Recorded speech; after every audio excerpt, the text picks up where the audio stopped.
अस्सलाम वालेकुम। धरती न्यूज़ भलीकार मां फौज़िया एजाज़। सब खां पहिरियां हेडलाइन।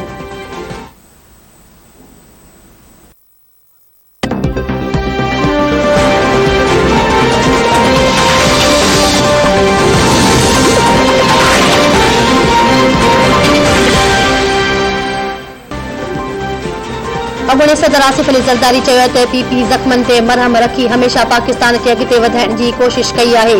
पीपल्स पार्टीअ बलूचिस्तान ऐं ख़ैबर पख्तूनख्वा जे माण्हुनि जा बुनियादी मसइला हल कया। पहिरियों भेरो ख़ैबर पख्तूनख्वा नालो खणण ते सभिनी जे अखियुनि में ॻोढ़ा अची विया हुआ।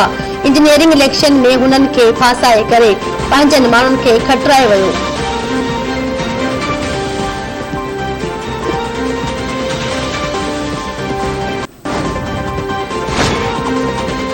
पीपल्स पार्टी जो वधंदड़ इम्प्रूव्ड ऐं करंट अकाउंट खसारे ते ॻणती जो इज़हार। शीरी रहमान जो चवणु आहे त जुलाई खां नवंबर ताईं मुल्की इम्प्रूव्ड 29 अरब 90 करोड़ डॉलर रही। नवंबर में करंट अकाउंट खसारो 1 अरब 91 करोड़ डॉलर रहियो। हलंदड़ माली साल में करंट अकाउंट्स खसारो 7 अरब 8 करोड़ डॉलर ताईं पहुची वियो।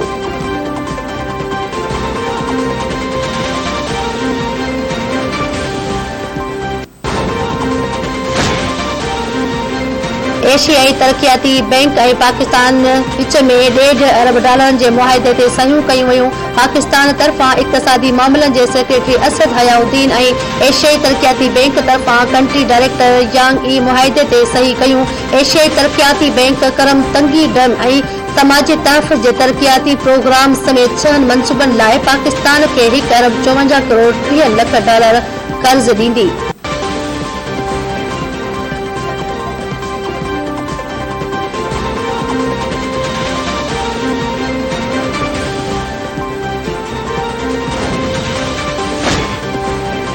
कराची में खंड वरी महांगी थी वई। खंड जी क़ीमत में 2 ॾींहनि अंदर 4 रुपयनि ताईं फी किलो वाधि। होलसेल में खंड 90 रुपया फी किलो विकिरो। 50 किलो वारी बोरीअ ते 200 रुपया वाधि। 4300 रुपयनि मां वधी 4500 रुपया थी वई।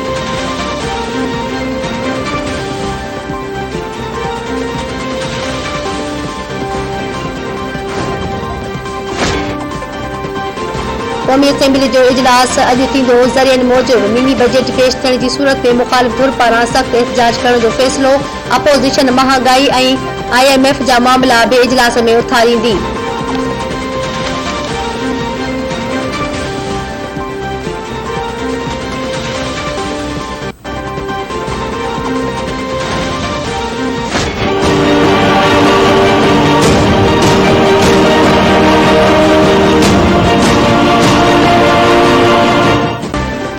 मुल्क जे मुख़्तलिफ़ शहरनि में गैस जो बहरान बरक़रार। कराची जे डिफेंस समेत अक्सर इलाक़नि में गैस जी फ़राहमी बंदि हुजण सबबि शहरी परेशान।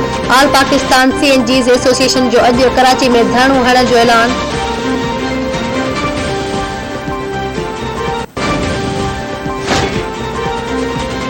गैस जे बहरान ते PTI जो MNA आफ्ताब सिद्दीकी ख़त लिखी तवाने जे वफ़ाक़ी वज़ीर हमाद अज़हर खे 7 सुरियूं ॿुधाए छॾियूं। आफ्ताब सिद्दीकीअ जो चवणु आहे त डिफेंस कराची जे संदसि तक NA 247 में गैस बिल्कुलु नाहे। हमाद अज़हर खे केतिरा ई मैसेज कया पर जवाब न आयो। हमाद अज़हर जो वर्ताव शर्मनाक आहे, जंहिं जे करे कराची में बि मकानी चोरनि में नुक़सान थी सघे थो।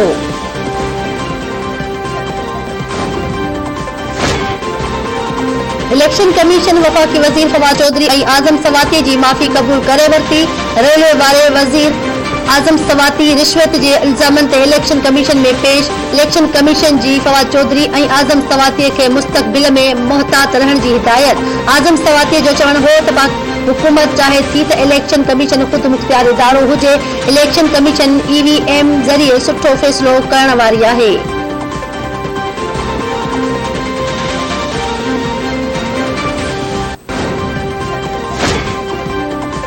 बनू में मेयर जी चूंड लाइ 286 पोलिंग स्टेशन्स जे वोटनि जी ॿीहर ॻणप।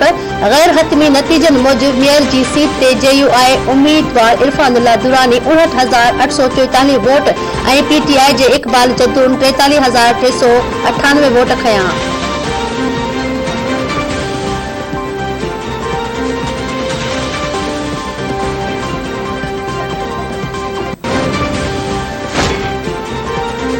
पाकिस्तान में कोरोना विघे 10 मरीज हयाती विञाए वेठा। NCOC पारां 310 नवन केसनि जी तस्दीक। गुज़िरियल 24 कलाकनि दौरान कोरोना जूं 46,991 टेस्टियूं कयूं वयूं।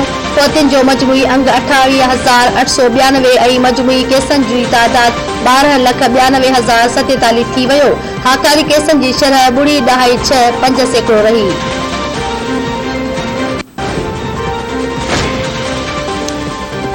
कल्लत में ओमिक्रॉन जा 30 शकी मरीज़ हुजण जो इंकशाफ। नमूना तस्दीक लाइ NHD इस्लामाबाद खे उमाणिया विया।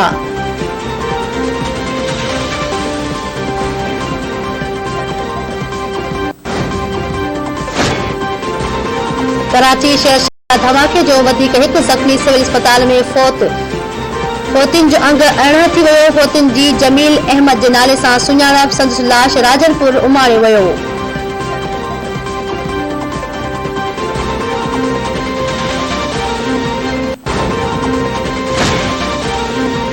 कराची जे मॉडल कॉलोनी वारे इलाके गोल ग्राउंड भरिसां मुबैना पुलिस मुक़ाबलो। फायरिंग जे ॾे वठि दौरान हिकु कोरू मारिजी वियो। हिकु पुलिस एहलकार ज़ख़्मी, ॿ ॾोहारी फरार।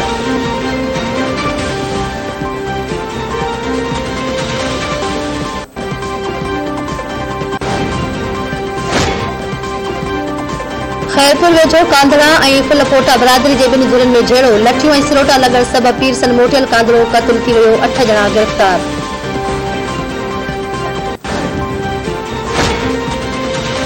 खिल जे ईदगाह मोहल्ले में शिया उलमा कौंसिल जे अॻवान ग़ुलाम यासीन बुढ़ो जे नौजवान पुट जो गोलियूं लॻल लाश घर जे अंगण तां हथ। पुलिस पहुची लाश खणाए अस्पताल मुंतक़िल कयो। वारसनि पारां क़त्ल जो शक ज़ाहिर। संदन चवण आहे त हुननि जो बिजा राणी बिरादरीअ जे हिक धुर सां झेड़ो हलंदड़ आहे।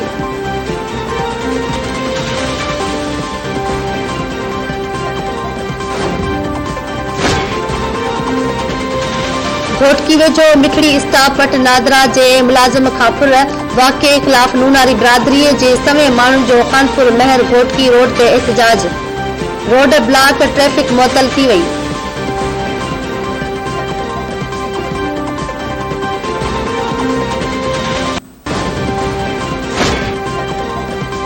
ऐं फैज़गंज में सियारे जी मौसम शुरू थींदे ई पकाचांग थाणे जी हद में कुकड़नि जी मेल शुरू। मेलनि ते लखें रुपयनि जा शर्त रखिया वञनि था। नौजवान नसुल तबाह थियण लॻो।